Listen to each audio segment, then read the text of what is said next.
Bonjour et bienvenue dans cette nouvelle vidéo. Aujourd'hui, dans cette vidéo, on va un peu parler budget, on va parler un peu sous, parce que je vous en avais parlé, je me suis décidé en 2025 d'essayer de faire attention. Je vous en avais beaucoup parlé en 2024, c'était un peu dans tous les sens, hein. J'achetais quand j'en avais l'opportunité, sans vraiment me poser de questions, et je me suis dit que cette année, c'était un des objectifs que je me fixais quand même, c'était de faire attention à mon budget, de garder une traçabilité de ce que je rentrais, de ce que je sortais, et d'essayer de voir si on arrivait à tenir dans la durée pour s'assurer de tenir dans le temps, parce que c'est ça qui est difficile dans Pokémon.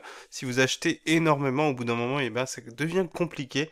Et c'est toujours pareil, si vous achetez des items récents, vous les revendez pas à bon prix avant un petit moment, hein, c'est toujours pareil, sauf si vous achetez des séries à forte demande, comme en ce moment 8.5 et vous les revendez tout de suite. Mais de manière générale, si vous achetez des items dans Pokémon, le prix de revente deviendra intéressant au bout d'un moment. On considère en général que c'est 1 an, 2 ans, une fois que la série n'est plus disponible en magasin. Avant de commencer, comme d'habitude, je vous invite à mettre un petit pouce sur cette vidéo, à vous abonner, et n'hésitez pas à me dire ce que vous faites pour vos investissements et pour vos achats Pokémon. Alors, je me suis mis sur février, pardon, ça commencera dès demain. Et en février, un des items que je vais acheter, c'est c'est le support plus la gradation de la carte Magikarp, je vous en ai déjà parlé, d'accord? Et je sais que c'est un achat que je vais faire, parce que je veux la recevoir pour mon anniversaire. Alors l'avantage quand vous faites cet achat, quand vous passez par ça, c'est que dans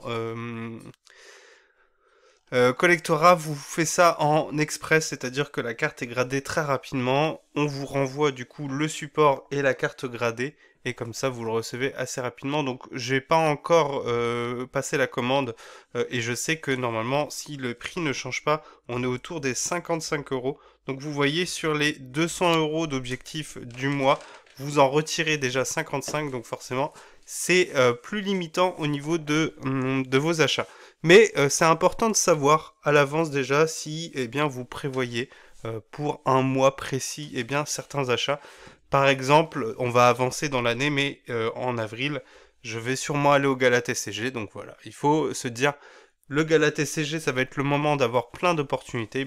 Pour ce mois-ci, je ne ferai pas d'achat à côté, parce que je sais que je vais sûrement dépenser, voire peut-être un peu plus, hein. À ce moment-là, vous pouvez aussi vous dire, vous laisser un peu de marge et vous dire, bon bah voilà, on peut dépasser de 10, 20, 30%. Pardon, la grosse toux dans le micro, évidemment, comme d'habitude. Vous pouvez vous dire, sur ce mois-ci, je me laisse un peu plus de marge parce qu'il y a un événement précis. Donc on reviendra sur le mois de février, on verra si on a tenu à la fin du mois. Donc dans un mois, on reviendra et on verra si on a tenu, en sachant que je mets aussi les ventes. Euh, On va dire que pour l'instant, je me fixe 200 euros d'achat. Après, on va dire que en fonction des ventes, on peut s'autoriser du coup de relever un peu ce budget. Mais logiquement, on va se dire qu'on se fixe 200 euros pour le mois de février, parce que vous allez voir qu'au mois de janvier, ça n'a pas fonctionné. Enfin, du moins, je n'ai pas réussi à m'en tenir à ces 200 euros. Donc c'est très simple, hein. Vous voyez, en 5 minutes, votre tableau il est prêt. Vous mettez les achats, vous mettez les dates, comme ça vous avez une traçabilité de ce que vous achetez, et vous mettez le prix à côté.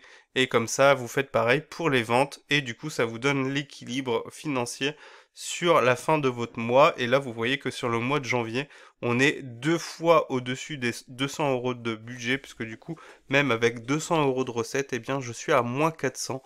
Donc évidemment, c'est quelque chose qu'il faudra corriger pour le mois de février, parce que je m'y tiens. Et je pense que c'est intéressant de faire attention et du coup de vous fixer un budget. C'est très important.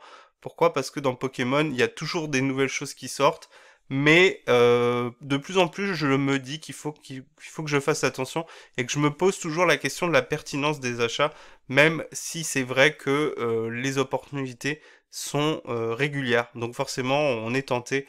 Vous allez le voir, il y a beaucoup des achats ici, c'est juste de l'opportunisme, et donc forcément, eh bien, euh, On se laisse tenter. Alors évidemment, c'est un mois de sortie de nouvelles séries, donc il y a des achats qui sont liés à la nouvelle série. Je vous les ai mis ici en jaune, donc 8.5. J'ai pas eu d'autres items pour l'instant, mais je suis pas stressé, hein. Encore une fois, j'investis pas sur 151 non plus, donc 8.5, ça sera probablement une série que j'aurai ouvert un peu. Peut-être que j'irai chercher quelques items dans les mois à venir pour encore ouvrir un peu. Mais c'est pas une série où je vais investir. Pourquoi? Parce que c'est saturé, parce qu'il faut passer beaucoup de temps pour avoir des items, il faut faire plein de magasins, et c'est pas quelque chose que je recherche dans Pokémon. Je passe déjà beaucoup de temps à chercher des items, donc si en plus je dois stresser pour trouver une série en particulier, ça commence à être un peu compliqué. Alors, ce mois-ci, il y a eu aussi les soldes, donc du coup, il y a eu pas mal d'achats liés aux soldes. Alors, pas forcément sur des prix soldés, parce que les achats que j'ai faits, je vous les mets ici. Il y a eu deux principales commandes sur le début du mois. Ça a été des achats sur la ligue du jeu, mais pas sur des items soldés, mais sur des items qui, eh bien, euh, comment dire, était quand même intéressant. Donc j'ai repris une ETB EV6. Alors non, ça c'est pas la ligue du jeu, c'était Ludifolie, si j'ai pas de bêtises. Et les boosters EV2 en blister, ça c'était parce que bah, c'était les derniers instants, les derniers moments pour avoir des blisters à 6 euros. Donc là, cette fois-ci, je me suis fait plaisir. Ça m'a fait deux art sets en plus et il faudra que je regarde avec ce que j'avais déjà si ça me permet pas d'en avoir 3 voire 4. Il y a eu quelques achats de cartes, je vous les ai mis ici, à la fois en boutique Fujistore, mais aussi dans la boutique que je vous en ai déjà parlé, donc à Lille, le Cashland, c'est une boutique d'achat-revente avec des jeux vidéo, des BD, tout ça. Il y a un peu de tout, et il y a quelques cartes Pokémon, donc des fois les prix sont intéressants. On a eu le duo pack en début d'année, un peu anecdotique, hein, qui est pas excellent. À voir ce qu'on aura par la suite pendant l'année, mais c'est pour ça, vous voyez, j'en ai pris que 3. Et encore 3, je trouve que j'en ai pris beaucoup, mais bon, c'est pas grave. C'était pour atteindre, via Smith Toys, c'était pour atteindre la livraison gratuite. Quelques achats de cartes, vous voyez à nouveau ici, par contre, là, la date, je me suis trompé, c'était bien en janvier, hein. C'était pas en février, on n'est pas avancé dans le temps. J'ai repris une ETB EV7 parce que eh bien ça a un tout petit peu flambé et du coup ça a été l'occasion de refaire une autre commande. Ça c'est une commande entière. Donc il y a eu quand même en achat boutique en ligne, il y a eu un, 2, 3. Il y a eu trois commandes, donc ça va, ça va. J'ai fait des mois avec beaucoup plus, donc 2 ETB, c'est de l'investissement. Le Dogrino, je suis pas sûr qu'il sera ouvert. Les blisters, c'est du pur investissement. Le garde de fer X, c'est un coffret qu'on ouvrira peut-être parce que c'est un coffret que j'ai pas encore ouvert. Donc il y a un peu des deux. Il y a des objets qui sont peut-être destinés à l'ouverture et encore c'est pas sûr, hein. Ça c'est des coffrets. On peut les revendre à 25-30 euros dans quelques mois, dans quelques années parce que c'est des coffrets intéressants avec du EB à l'intérieur. Garde de fer qui peut jouer un peu de l'aura du Pokémon. Tac Tac c'est pareil, c'est un très bon coffret, hein, je vous le conseille en ce moment, on en trouve régulièrement. Il est intéressant parce qu'il y a du Origine perdue mais pas que. Il y a des séries EV intéressantes, je crois que c'est EV5 et EV4 si je dis pas de bêtises. Donc de très très belles séries. Donc celui-là c'est pareil, pas sûr de l'ouvrir, j'en ai déjà ouvert donc je suis pas sûr de l'ouvrir. Il y a eu des achats de blisters avec les réassorts qu'on a eu récemment. J'ai cru comprendre qu'il y avait eu du réassort EV8 aussi chez Smith Toys et bah, je les ai loupés dans le sens où moi quand j'y suis allé c'était EV6 et EV7 mais j'en ai repris quelques-uns pour compléter, pour avoir des hardsets en plus. EV7 j'en avais qu'un seul, du coup maintenant j'en ai deux et EV6 eh bien je suis allé chercher un autre hardset. EV6 j'ai une bonne dizaine de blisters je crois si je me trompe pas. Quelques achats de cartes encore sur Card Market et en ligne Fujistore, hein. D'ailleurs, je vous ai mis un petit aperçu des cartes que j'ai fait rentrer en cette fin du mois. Donc n'hésitez pas à me suivre sur Instagram. Je mets régulièrement mes achats, hein. J'aime bien montrer un peu en preview. Surtout que maintenant, eh bien, je vais me tenir à une vidéo par mois pour les achats de cartes. Bon, ça retarde un peu le rangement dans les classeurs. Mais c'est pas grave, ça fait un bon bilan et du coup comme ça permet d'avoir pas mal de cartes. Donc ces achats-là, celui du 27, j'ai un doute si je l'avais intégré. Non, celle-ci je l'avais intégrée à la vidéo que je vous ai fait cette semaine. Mais celui-là du coup il sera intégré dans la vidéo de février. Donc du coup, vous verrez les cartes que j'ai achetées au Fuji Store, les dernières cartes que j'ai achetées au mois de janvier, vous les verrez du coup dans la vidéo de février. Au niveau des ventes, rien d'extraordinaire à part la vente évidemment de Atalante, hein, c'est la carte que j'avais tirée l'année dernière sur la display Paradise Dragona que j'avais acheté au Regional de Lille pour une quarantaine d'euros, 45 euros si je me trompe pas.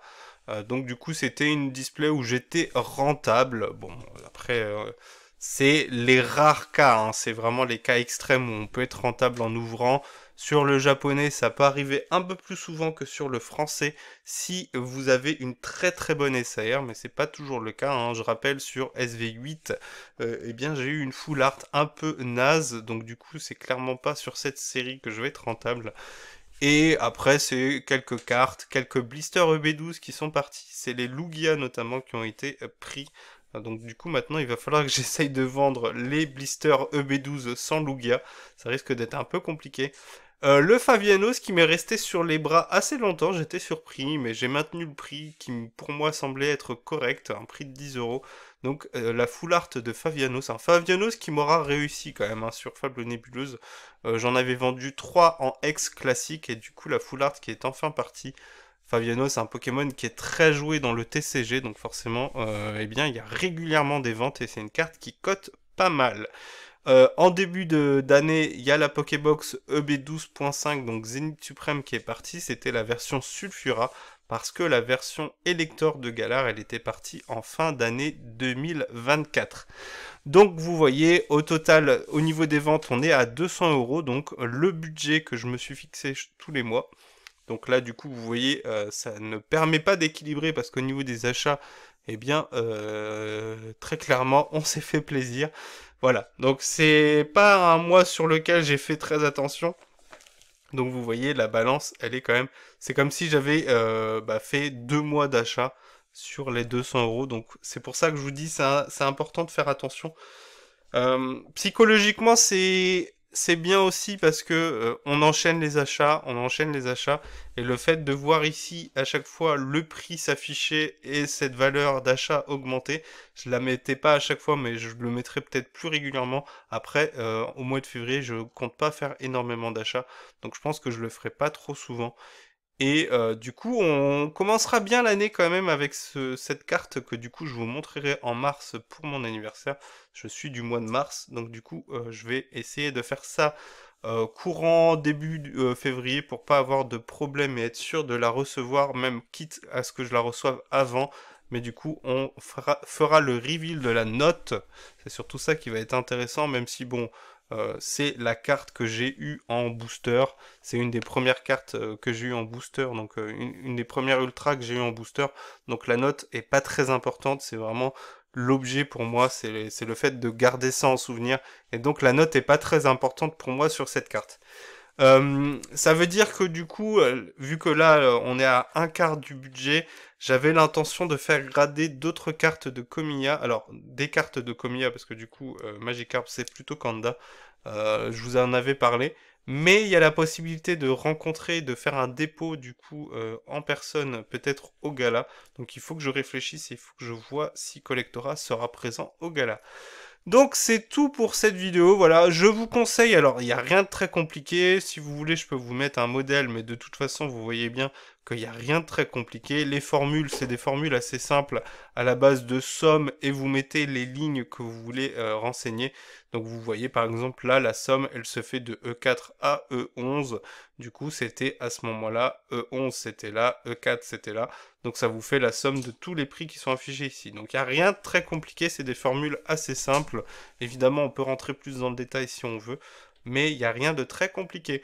Ce qui me permet de vous dire que la prochaine vidéo où on parlera argent et investissement, eh bien on va réactualiser la vidéo que j'avais faite sur les ETB, parce qu'il y a eu beaucoup de changements récemment, et donc du coup on va voir si ça a beaucoup évolué.